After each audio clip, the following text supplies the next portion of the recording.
Bongani Ngomane, and welcome to the Sheds. We are back again, shedding the lights on everything that matters. Is there a possibility to see, as you're unveiling those names, to see your former presidents such as Jacob Zuma emerging in the act? Me, I believe in leaders who emerge out of struggle. I don't believe in people who are made by the media.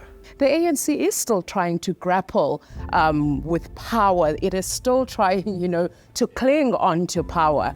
And most probably that's why we're also even finding it very difficult for not just only the ANC, but also other political parties coming into the fore when it came to the review of the electoral bill. We are talking about an 80.9 billion budget of the city of Johannesburg. Basically, to run the city, there's about 80 billion, 900 million that is involved. Somebody will ask, what does it mean to preside over a budget this big? I haven't had time to sit back and say, hey man, well done. My focus really has been in ensuring that we are moving forward, we are sustaining. So maybe in December, sitting down with a glass of whiskey, I can say no. At least, I want to ask this, doctor, because I think currently, as you've seen, in our country, especially in the space of social media, you see people coming out having a meltdown of mental illness. Do you think people, because they don't know how to deal with it, some they just cause outbursts in those spaces? Do you think maybe the problem is that we're not having much discussion about it, that people, they don't know where to go when they start to experience? The most important thing is that the people, they need to vote in line with the kind of future they want to live in. They can't be voting because of the past or not wanting to participate in voting at all. So what we're saying is the ATM, critically, we need to invest in the future. And the future lies in educating our young people. From the look of things and the researches that has been done, it looks like we won't get an outright majority. The thing was always there, the phrase was there, but we needed to take it, clothe it, because I viewed it as civic activism with purpose that needed meat. Actually, the breaking point was seeing the people that I looked up to, Baba, subjected into such things and they had to succumb to it. Amazamazamas is the what meek, or I don't want to say meek, abantu who are hard workers. South Africa today spends 143 million rand every day paying these so-called independent power producers of renewable energy who deliver zero, because 100% of their power is redundant, meaning it is not usable in the grid. I've got 3 clean audits. I've finalized more than 60,000 complaints and issued 412 reports. And by last year, it was only 14 or 17 which were set aside. And it's not even a percentage. I think 30 years or so now down the line, the time to review the Constitution has come.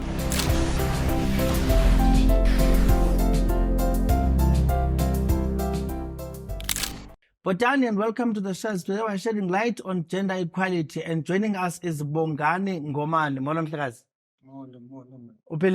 Welcome to the studio. Thanks. Yeah, we're here to shed the light. This is an important man, Yes. who has recently been appointed by the president. So the president of the country. The president of the country, not president of a union or president of a PASA. The president of the country, Cyril Matamela Ramaphosa, as a director for part-time for Commission for Gender Equality. This commission has been around it's as per Section 187 of the Constitution to promote issues looking to equality, issues of gender and all of that. Thanks. You're also a researcher. Yeah. What does it mean to be appointed as a part-time director for the commission? What does that mean? Part-time commissioner. Part-time commissioner, yes. Yes, for Gender Commission. No, it means a lot, not only to me personally, but to the people I work with and the people I represent and the vision and the principles that I pursue in life generally. Because I am there representing men's movement in the country. Okay. Because how the commission is structured in such a way that indirectly, so every sector is represented. You'll find the youth sector, women's sector, even the LGBTQ community. So we are all there, all of us advancing and looking into the interests of our sector and ensuring that issues of gender equality do not become only a dream or a wish, but they become a reality of South Africa. You know, Mhlaz, I'm interested, when you are promoting issues of gender equality, what are your day-to-day, what do you wake up and do? Yeah. And I'm saying this, Mhlaz, because issues of gender don't really get that much attention. Yes, In yes. fact, they get trampled upon quite a lot. What are your day-to-day? What is it that you do in the promotion of gender equality in the country? Basically, you were correct to say I'm a researcher. One aspect is to conduct consistent research as a commission, research on issues that may hinder and issues that may advance gender equality. So we commission many research on that aspect, but also it's to ensure that there is information flow. People understand what are gender rights. So as a commission, we've got people we call public education officers who go around They go in communities. to Okay. educate them on issues of gender. Then key in all of this, we do a oversight on all institutions and all sectors of the society, both public and private sector. For an example, last week we had hearings on gender equality with mining sector. So we called mining houses to give us progress on how they ensure that in mining there is gender equality. Before that, we had hearings with higher education institutions. Next year, we are planning on having hearings on sports. So through those hearings, through those institutions giving us information, answering our questions, we are able to advise them on how best to ensure that there is gender equality. But also, the public, if they've got issues where they feel that they've been discriminated because of their gender, they are allowed to approach us. Then we investigate that case and we make recommendations or findings. So that is our day in a nutshell. I want to follow up Mhlakazi with this to say, Mr. Ngomane, what are the, in the commission, you'd say these are the things that may be priorities that probably will keep you awake at night, that you say these are the focus things that we need to tackle in the country, in the commission? What are those, if you're two on top of your head? There are many. Yeah, the top ones that you say these are the For me, as a activist in men's sector, the top priorities is to make sure that boy child in the country is protected, that the life of a boy matters. Because we see boys dying, like now, next month is December. Closer boys will be going to initiation schools. Yes. They will not all come back alive. If 1,000 goes, they will not come back 1,000. I can bet with my life. Some will die, and when they die, we don't hear anyone who's being arrested, who's being prosecuted and sentenced. And those boys are dying for one reason, because of their gender.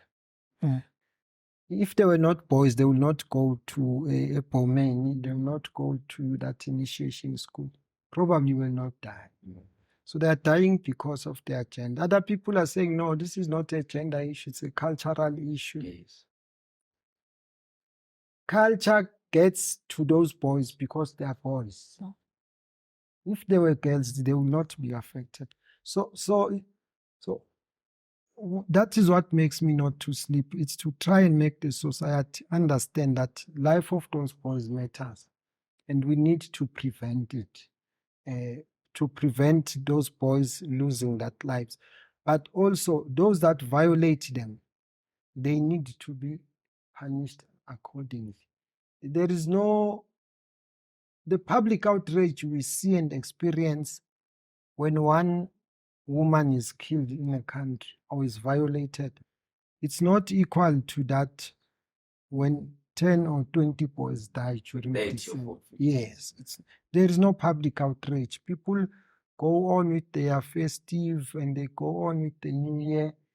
And the only people who get to be affected, it's the immediate few. Yes. So that is what makes me not to sleep at night. But also, it's the equal pay. In fact, equal work and equal pay in respect of sports. Because we see women trying very hard in this country to be competitive in sports.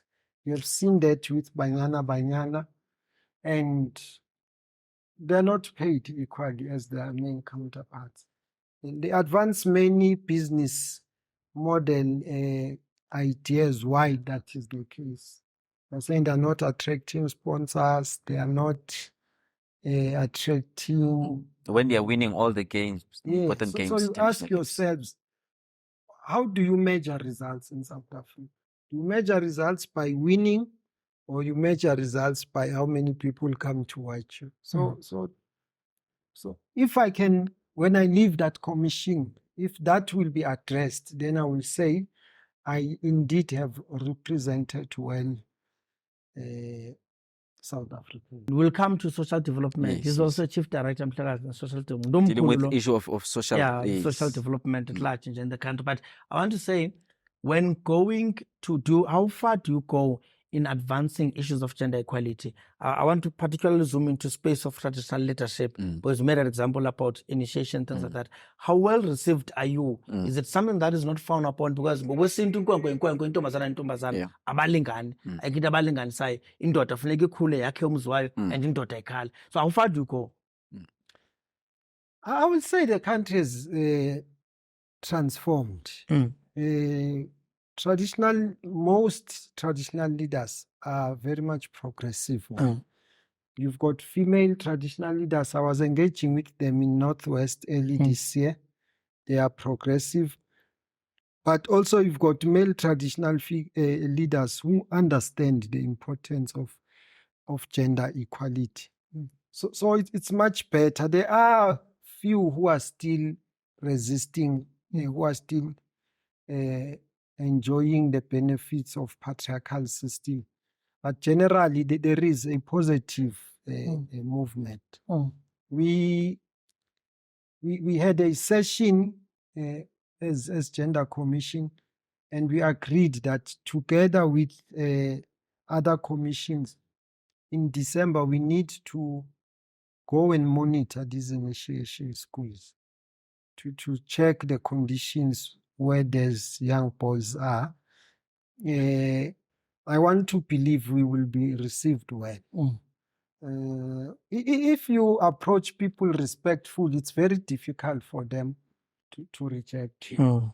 Yes, if you don't come there with the know-it-all attitude and are hostile.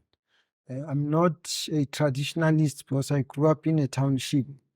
So I'm not a tribesman, but I understand where those tribesmen come from. And I don't think I have in real experience that hostility, because we don't police them, we engage with them. We want to work with them. We try to make them understand our point of view as we understand. Because if you go back to tradition, you will see that in the past, women were respected.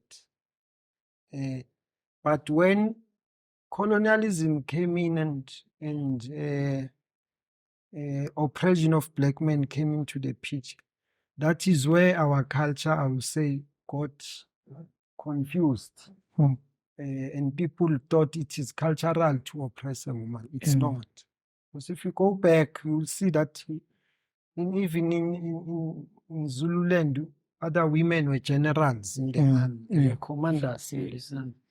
Even in Xhosa, women were even advisors and queens, and even in Swaziland, it was the case.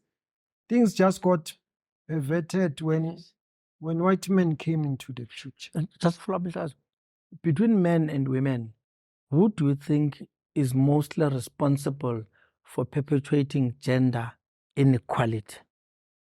Why must there be work done by the Commission for Gender Equality as an intention to balance the scale and instill an understanding that as men and women, we are equal? Where does this problem of perpetuating gender inequality come from? You know, it's easy to answer that question with one sentence, but it will not be helpful to our viewers at home. So it's important to contextualize and I will say historicalize the answer by saying before white men came in Africa, there was no gender oppression because there was clear segregation of duties. Men knew what they were supposed to do when they woke up, and same with women, same with children, same with boys and girls. You see, there was no confusion.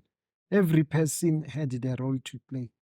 But when white men came in Africa, especially in South Africa in 1913, when our land was taken, then men were forced to work in the farms, in the factories, in the mines. Then the element of being immigrant workers started. Then they had to leave their families. And that is where the issue of single parenthood and absentee father came in. Because fathers became absent from their children, mothers became mothers and fathers. And that is where the problem started. Because when fathers come back, they came back, I would say, with a poisoned mind in their families. To say, I'm a man, I'm working, I'm a provider. Nihleli nina la emakhaya, imothumela imali ngani. So that's where the role confusion started. Hence, we are saying women in South Africa or in the world general, they are faced with three types of oppression. It's economic oppression, social oppression, and traditional oppression or cultural oppression. Political oppression? It will fall under tradition. But in a way, you would say economics, it's politics, tradition, it's politics. So it encompasses everything, yes. Then what? Mr. Ngomane, I want to come in there because I'm looking at the time as well. On the issue of inequality, and I think Yaniso put it very nicely to say, my question would be, it's almost December. We'll be starting now with the 16 days of activism against gender violence against women and children. And now I want you to say what because I know you also deal with men's forum around those issues, and we'll be hearing horrendous stories as soon as we start the launch of the campaign. But here's horrendous stories of men beating up women and killing them. What is the role? What are you trying to do in those to bring in that element to equip young men and making them know that they've got a responsibility to play as well to stop violence? That will easily be answered by the role of being a chief director. Okay, and social development. Commissioner. Bring the social development. Because under social development, we have a boy-child program which has got about 380 boys in the program. We meet them every Tuesdays and Thursdays. In the province? Gauteng province? Gauteng, yes. We have partnered with Scouts SA. Cool. So Scouts SA is mentoring these boys throughout the province. Our aim is that in the next 5 years, at least we should have 10,000 boys in the program. That's how we inculcate the culture of gender equality, gender sensitivity, but also gender justice to these boys. But also we help them to understand the dangers of substance abuse and risky lifestyles. So that is what we do in trying to empower the boy child. so that in the next few years, when it's 16 days, it will be 16 days to celebrate rather than to mourn and to cry. But I must say that it's difficult. You know, I believe isiZulu sithi ligotshwa lisemanzi. We've got men's forums. We try to engage with them. We plant men's forums everywhere. This year, we've started a campaign of establishing men's forums in hostels. So we go to hostels, we engage with hostel residents. But what it's clear is that it's not easy to change a grown-up man, yeah. A 40-year-old man like Nyani, so in hostels, it's too late. Yeah, he's got his own views, you know. Others are traditional. Yeah. You get those, yeah. But the young boy will receive anything you tell him, and especially if it's the truth, they will see in future down what I was taught. It makes sense. So we do also work with Men's Forum. As a result, we have came with a program called 365 Men of the Awards. The intention of that program or campaign is to identify positive male role models. Also, what we have noticed that the messages that were directed to men by government in the past were rejected by men. They were just getting into a big stumbling block. Because they would say, men, stop raping. Men, don't abuse. It was the do not. Yes. Then men will say, who said I'm doing that? 365 Men Awards. Tell us about that. When are the awards? How do the awards happen? How do you choose the men? And what must the men do in order to be awarded? 365 is happening on the 17th of November at Linden Auditorium, Parktown, Wits University campus, from 6 until 10 in the evening. We invite as many men as possible to be part of that.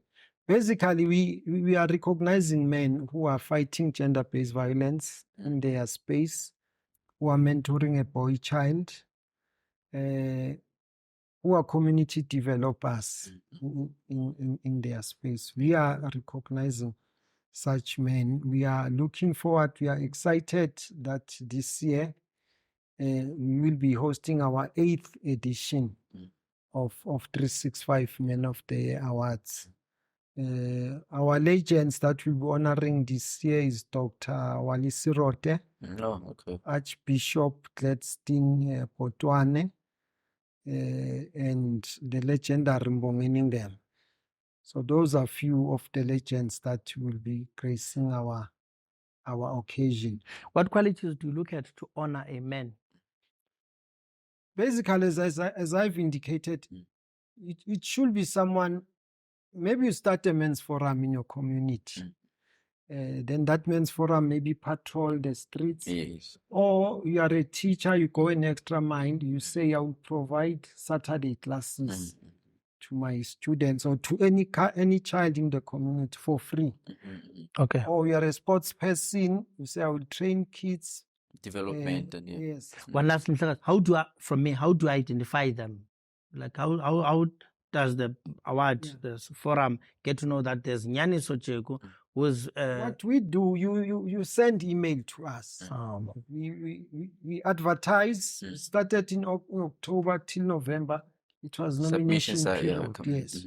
You send the profile. We've got adjudication panel that was sitting today. And the adjudication panel says, based on this profile, yes, this one qualifies. This one does not qualify, and we give feedback. But it's a community-driven initiative that seeks to transform South African men and transform the narrative around South African men. So the sheds can qualify. Kosana, Bongani, and I are shedding light on issues affecting the citizens of this country and everyone who matters. So we can qualify to be entered and win the award of being the man of the year. I'm not sure if you will win. Bongani Ngomane, Mhlekazi, siyabulela manakhulu. Thank you for joining us. Keep up the good work, and also at work for social development and anything else that matters in shaping up the country. You've been watching The Sheds. Keep following us on social media at The Sheds on Instagram, on Twitter, on Facebook. The show airs every Monday at 8 o'clock on Soweto TV channel 251. We are also having a podcast, The Sheds. Looking for it on YouTube.